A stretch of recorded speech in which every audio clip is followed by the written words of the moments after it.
Welcome to the Acquisition HQ podcast, where we cover topics of individuals who have bought companies, sold companies, they're funding companies, taken companies IPO, as well as seasoned operators just like Jake here, who run companies anywhere between 2 to 50 million in EBITDA.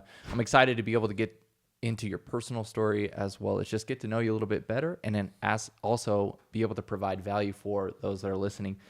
Jake Hiller is a seasoned IT and telecom executive with nearly 20 years of experience helping organizations optimize connectivity and performance. He co-founded Intellitex in 2011, scaling it to a leading Utah MSP before merging with Nexus IT, where he remains a shareholder. He is now president and CFO of the Intellicom, a telecom and IT solutions brokerage that helps businesses simplify technological decisions, improve uptime, and reduce costs through smarter connectivity strategies. Known for his solve first, sell last approach, Jake brings practical experience in scaling service businesses and building strong partnerships. Welcome to the podcast. Thank you so much. I'm excited to be here. Same here. And, let's hop into your founder journey and what has led you to where you currently are today. Yeah, so that's interesting. I would say it started young. I don't know if people know what NPS is here in Utah. It's like kind of like a secondhand store. And in junior high, I used to go buy candy there really cheap, and I'd sell it in my junior high. And it got big enough that the school actually had to approach me and say they're having issues selling enough in their vending machines, and they canceled any kid selling anything. They stopped doing. So that was my first business. Like, I had a success and then failure at the end because I got kicked out due to improper competition, I guess that was, with the school. And so that was how it began. And then I think the thing I've learned the most is there's opportunity everywhere, and willingness to say yes to opportunity, especially when it's kind of taking a step into the dark. Mm-hmm. I mean, I love that we have this candle here kind of lighting the way, but a lot of times we will step in the dark, and that's all the light we have. It's just a little candle. True. And so I've had many opportunities where something came up. I didn't know where I should go, but I was willing to step forward, step into that darkness and learn. Well, I think that's a life lesson that a lot of entrepreneurs out there need to continue to understand. We learn it once, but are we constantly reminding ourselves or being surrounded by people that will help us maintain that sense of professionalism, but also to draw out in us where we're going to be, heading in life. Now, have there been some influences in your life to be able to help you get where you are today? Absolutely. I've had individuals, and then also I think what a lot of us do is we glean on different leaders in the community. One for me in particular has been Larry H. Miller. I love his story. A lot of people don't know the nitty gritty of his story. He has a great book, that autobiography called Driven, that goes through his story. I mean, very humble beginnings, and he never had plans to be a business owner. Over and over, he worked for people. He was very successful, worked very hard. They made promises to him that they chose not to keep. And eventually, he was having some different crisis of where he had built these companies up. He wanted to be successful with them. They promised him things. We're going to deny it to him. And so he had a crucial conversation with his grandfather where he was basically told his grandpa, I'm just not going to work as hard as I was. And his grandpa looked at him and said, Larry, the only one that's going to hurt is you. Mm-hmm. And when I listened to that, I've thought of so many times where I've been part of a good team. I wanted to help take them farther, but for whatever reason, is like, we just don't need you doing more. And I kind of had that same sort of feeling like, fine, I just won't give any more. But that was truly against who I was. Mm-hmm. And so I think entrepreneurship is kind of hard. I think most people think of starting a business, but I think you can be an entrepreneur in any role, in any position. It's what are you willing to give, and who are you at your core? You always need to give your best. And when you do that, good things will come. And you might not see them today, but they will come. brings me to the, it's more of a purpose-driven servant leader, that is working within the business world that provides a service at a high quality. Absolutely. Right. And I think there's, obviously many people out there that has been their foundation, with the way that they begin, but not everyone is constantly looking back at their why and purpose. Yeah. Because starting a business, it's more than just numbers, frameworks, and scale. It's about the people that you're impacting along the way. So let's get into actually business and frameworks and looking at the various ways that you've been able to scale organizations, but also the current one as well as your previous one to an exit. Yeah. I'm excited to be able to get into that as we know that we have founders out there that are watching this. So let's share with us the start of the Intellitex and then how you started to scale that organization. Absolutely. So with Intellitex, both my business partner, Eric Sessions, and I were working in similar field at another business. We were enjoying working there. We were leadership at that organization, and there were philosophical differences the way we wanted to run things. And we kept trying to grow together, and it just got to a point where the current leader of that business and what we were wanting to do was kind of at an impasse.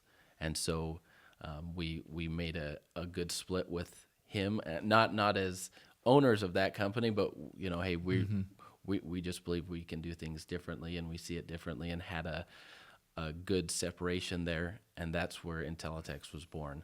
And we started bootstrapping everything. We did have one small angel investor who really put us through the ringer. I mean, we had to have a full business plan written. Mm-hmm. We had to prove what we were doing, show from market research that we really understood the market that we were trying to serve. Obviously, we had experience in what we were doing, but just because you can do a job doesn't mean you can run a business. And so that was one of those kind of defining moments for us, because when you have to really prove out your plan and really speak through all the nitty-gritty of here's what we're trying to do, here's who we're going to serve. And they were a seasoned entrepreneur who had run business for many years, and they had a lot of pointed questions that we had to answer. Mm-hmm. And we're young, early 20s, trying to do this. It was hard. I honestly, at the end of that conversation, I didn't even know if we were going to get that little bit of seed money. And in the end, we probably would have been fine without it. Yeah. But we were nervous. Both of us had our first kids were born, and so we were like, what are we going to do? I'd like to add something real quick about that. As far as continuing to run processes to be able to, from an objective point of view, look at what you are creating, but also what you have created is extremely important. Times of reflection where you can remove yourself out of the system that you've created to then identify the system and make alterations to that system, whether it's a new business plan upon the business plan you've already created. And I feel like business plan should be a running document. It should be continually being iterated on, right? Absolutely. So anyway, just a thought there based on what you just said, because it's not only just the startup that needs to create the business plan to then secure funding. It's the seasoned operating company that is looking for growth capital that must continually look at what is being built and what it wants to build in the future. 100%.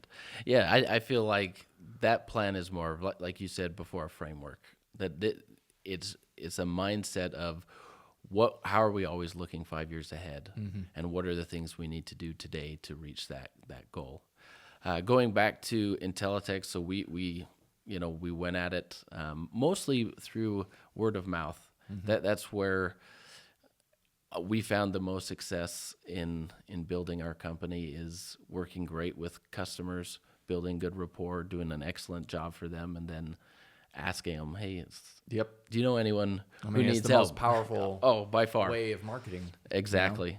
And then we started hiring our team members, and that to me, I think, has been when you talked before about your why, and I think about this all the time, and more than anything else, my why is helping other people have good experiences and grow. And our first hire was someone who didn't have as much experience, but they had the right attitude and the right mindset, and we knew we could coach them. From a technical standpoint, you can learn those things. That's like learning a few basic skill sets and honing those in. That's something you can learn, but that mindset, that eagerness, the willing to grow, you can't always learn that, but we could see that flame inside their eyes. Another thing, I love how you keep saying flame. And for those that are just looking, we have candles right here. They're amazing, but we're gonna have all sorts of like flame conversations. But to the employees and to the character integrity and some of the things that you really can't teach. Yeah. I think it's important though for those of you out there that are having this scalable moment in essence within your company, having your first hire, having your first hire that is hiring others. Yes. It's really about who that person is from a character integrity standpoint, and then just continuing to drill into that why and purpose. I'm sure you probably experienced that, and that's how you get to scale. But you don't get to scale until you truly understand who it is you are, but also who you're working with, and how you can incentivize them as well. Exactly. Let's get to now. You've got this company, you're starting to roll, and for those out there, let's share with them the hires that you made, and then as well, how did you structure the end goal of the company, and did you have an end goal when you first started? That's important to know. Yeah, that's a great question. So talking to the end goal in mind, our goal was never to sell, to merge and grow with another company. The goal was always to build it on our own. And so really where the genesis of that came is, we had really, I call them our founding team. We had like the first 5 individuals who had been with us, 2 of them who had worked for us for basically the life of the company and were basically founding members of the company. And then we had a few other really excellent hires, people who we called them the OG. Yep. The really good founding team, and we wanted to build something great for them. And when we were looking at what does the future look like, where do we want to be, and how can we help our team members, we wanted to align with either a strategy that we could take us farther faster to give everyone kind of a better exit, or merge with another company that we could basically supercharge what we were doing. And so in the beginning, that was never the goal, but it kind of turned into with looking at our people. And then, I have 6 kids, which we're in Utah, so 6 might not be crazy, but it's a lot of kids. And as an entrepreneur, I'm gone a lot. And so I wanted to figure out a way that we could scale the company so I could have more time with my kids or better time with them. Yep. Because as an entrepreneur, it's hard, and I've talked to a lot of entrepreneurs, I don't know how to turn it off. And most entrepreneurs I meet, they don't know how to turn it off. And so it turns from giving time to intentional time. And where you can have great intentional time with your kids, your friends, your family, that could be smaller in the amount of time, but the quality that you're giving. Yeah. Interesting. So you got to this point, like what? Well, it looks like you wanted to supercharge the business, of course, and then you started to look at strategic ways that you could do that. And really, at the end of the day, it was either a merge or a sell of the asset. Would you now go into business having not necessarily knowing that you're going to sell, but would you have now, as a seasoned operator, would you create some form of an exit plan, going into a new business? So this is something I've thought long and hard with. We're having, our own company that we ran and managed. Really loved and enjoyed it, and then we merged with another company. And along our journey at Intellitex, we purchased 2 different businesses that we merged in. So we were already doing the mergers, acquisitions. That was fun. And then with our merger with Nexus IT, who was another really big player in the market. I mean, every bid we would go against, it was like Nexus IT, Intellitex, and then some other provider. So, we were playing with the big boys, a lot of fun, but know what you actually want to do. Because having a lifestyle business, which we had before, and going into a hyper scaling business, it's a totally different set of gears. You're shifting really hard, really fast, and knowing what you want. And I think what's difficult with entrepreneurial journey is you have to face some of those things. So I, like right now, moving into Intellicom, I want to build more of a lifestyle business to help our customers build the right team and build that for them. And maybe my exit there would be, we kind of turn it over to the team and they continue to grow it. Okay, so an ESOP. So in Yes. essence, you could create more of an ESOP focused corporation that continues to benefit those that are helping to build it. Exactly. I like that. Well, because the exit in mind thought process while you're still developing the company can be in a multitude of ways. Absolutely. It can be a merger, just like what you had experienced. It can be the employees that are owning it. It can be a complete exit of the business, right? Of all equity, Yep. Off to, for example, a micro private equity or, an adjacent competitor and things like that. And I think one thing that I want to bring up too, based on what you just said, is continually having relationships with your competitors. Yes. Because you never know when that competitor, just like what you experienced, is going to be your best friend to build your company and your dream. 100%. So, with that, I think you've experienced quite a bit. So let's I want to touch on those some failures and then what you're learning along the way while you're building this company and what you shouldn't have done. Is there anything that specifically stands out of what you shouldn't have done, but yet you learned from it and then you were able to really apply that? We've had a lot of failures, good ones, things that you learn from. Fail forward, right? Yeah, exactly.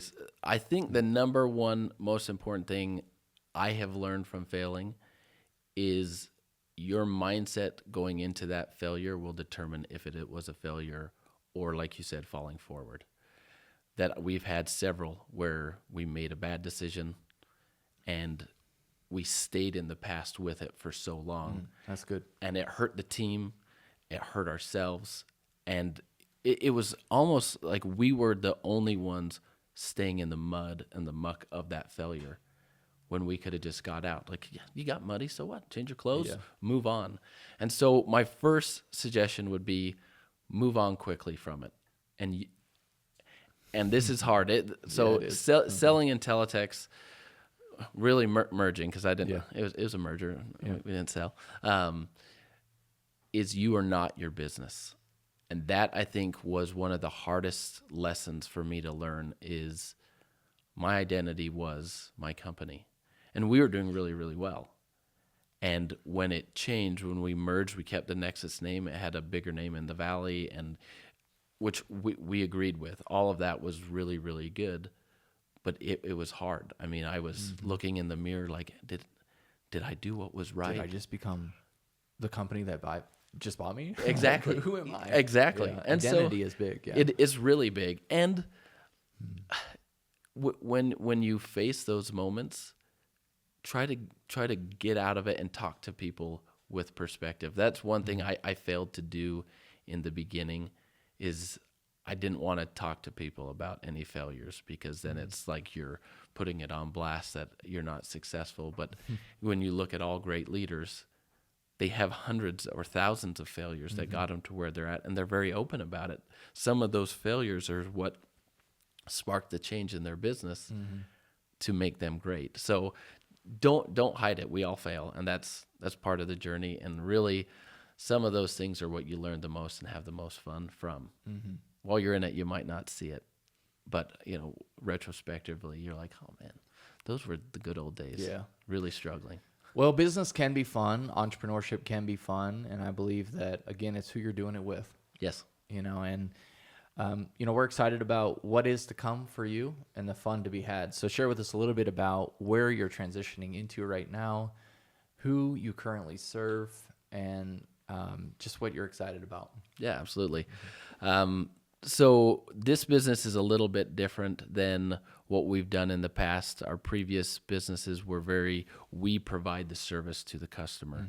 We're going hands-on, and we take care of everything from soup to nuts, which I actually really enjoy. Very, in-depth, really emotional experience with the customers because, you're in the trenches with them.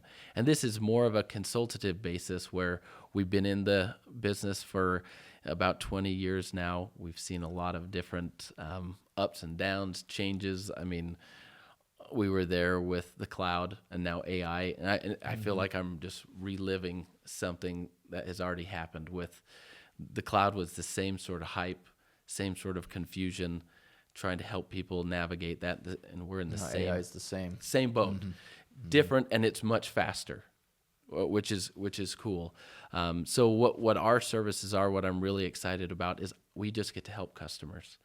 So we get to evaluate what they're doing, look at what their needs are, and our consulting services are free. We are paid on the back end by the providers that we're going to bring in. And so I'm not looking to sell a specific product. And if there's a better product that I don't sell, I have to kind of steer the customer into like, hey, this will fit for you because I have this partner relationship. That part doesn't matter. I just get to help the customers with what they need and bring them the right solutions and help guide them. And that is awesome to me. I love helping people. That's been something I've always loved to do. And now there's not like a big sales pitch behind it. I just get to help people. It's more of a consultative approach, know, and I think obviously for those out there, there's all sorts of business models. And, I think at the end of the day, though, if you're going to be helping somebody with either a product or service, there's always questions that need to be asked, the patience to learn and listen, and then to provide those individuals with the right solution. Now that was like very holistic in its approach. Yeah, that's perfect. At the end of the day, that's really what we do in business. Yes. We create solutions for people's problems. And I think by having that more consultative approach will set you apart. And it sounds like that's really what you focus on, is just making sure that you do have a set apart purpose, vision, and values to make sure that, you're providing the best service. Well, man, it's been a pleasure. I feel like there's so much more we could talk about. We could get into, obviously, your mergers and, you purchased a few other companies. I'd be curious, we're coming down here to the end, but I want to dive just a little bit into, because you guys were making a few acquisitions within, the Intellitex company, right? Yep. To be exact, like you said. Now, as far as the conversations that you're having to potentially acquire a company, so for those out there that are in that position of should we buy another company, can you speak to, again, the process that you went through in order to do that? So you identify your target, and then how did you leverage the funding to do so? How did you capture funding? Was it just, for sale by owner? How did you negotiate that process? Yeah, absolutely. So from a strategy standpoint, first and foremost, I would recommend pretty well who you're looking to acquire. So I'll just go really quick through the story of how we merged with Nexus IT, because I think that is a great example of the process we went through as the one kind of, we were the ones being wooed at that time. And but we kind of did the reverse. Is when we started meeting with Earl, everything we were focused on was culture and alignment. And culture is so critical. So one of the philosophies we had is that culture is leadership behavior at scale. And that is true. If you have a really excellent leader, the culture seems to be excellent. If you have a really terrible leader, things below the hood are typically pretty rough. And so when you're looking to acquire someone, I would really try to really understand who their leaders are, because that's how their team is going to behave and act. And not always. I mean, you'll have some that are a little bit different. But so we had two different acquisitions. One was just a little company. He was underwater, needed some help, and so we just self-funded and bought that one. The second one was a much larger purchase, And is a very interesting deal structure. There wasn't a lot of cash exchanged. It was based off of what we could produce for him. And it turned out to be a really good deal. But we met with 15 or 20 different times, and he really wanted to know us, and we wanted to know him. Because in the end, I love what you said earlier, really know who your competitors are. Because like, I love my customers. And if I were to leave my company and sell to someone else, I want those customers to be taken care of. Mm-hmm. And if you have really good competitors in the industry who do a great job, you know that they're going to be taken care of. Yeah, exactly. They're going to take care of your customers, even if they were quote unquote your enemy before. You want them to take care of your customers. So my recommendation is always try to meet with those you compete with, build that good relationship, because you never know. Maybe you will have something happen that you need to get out, and there'd be a good fit. I want to dig a little deeper into that. You just said what you could do for him. Now, from a tactical standpoint, what are the terms on that type of deal? So it was, just explain that a little bit more. So basically, this business was a large Microsoft book of business, so a recurring book of business. And what we were doing was sharing most of the commissions with him. And then through our hard work to grow it, he would get a piece of that. And so we were paying through the profits of that business in the acquisition. And then there was an agreement that was stated that upon X amount that is then transferred, the business now then transfers to ownership of your company. Exactly. Okay. Yeah. So that's another negotiation tactic. Yeah. And what's interesting about negotiating is it's an art. Mm-hmm. You have to figure out what makes the most sense for them. For this individual, like he had lost his team. He had some bad team members who took advantage of him, and he wanted to make sure, one, that the customers were taken care of, and two, that it was a smooth transition that wasn't really heavy to him. And so we orchestrated the deal which worked best for him. Some people just want cash and want to run, and that's okay. But every deal's going to be different.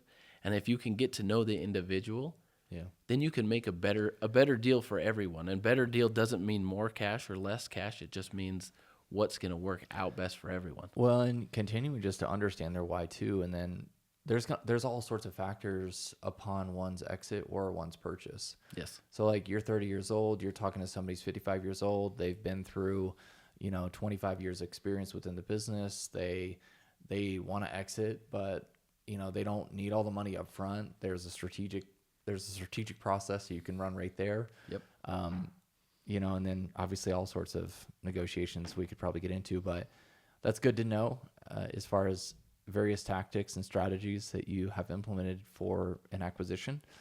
But really at the end of the day, I'm just as excited as you are, for this next season with the Intellicom company, as well as you as a person. Also, I wanted to end out today though in just saying, thank you for obviously being a part of the acquisition headquarters and, being one of our council members here in the great city of Salt Lake and, helping with the growth of that organization. But guys, if you have liked today's episode and you would like to learn more about, merging with a company, acquiring a company, creating funds, and then also distributing capital, as well as connecting with other seasoned entrepreneurs just like Jake here, the door is wide open. Just simply go to acquisitionhq.co, as well as we do have a large conference that is coming up in Salt Lake City. Is going to be our location for Acquisition Conference, or AquaCon. And you guys can learn more at aquacon.live. And again, if you like today's episode and you want to hear from other people, feel free to just comment in the comment sections below. Share this episode with your friends. And thank you so much for tuning in today.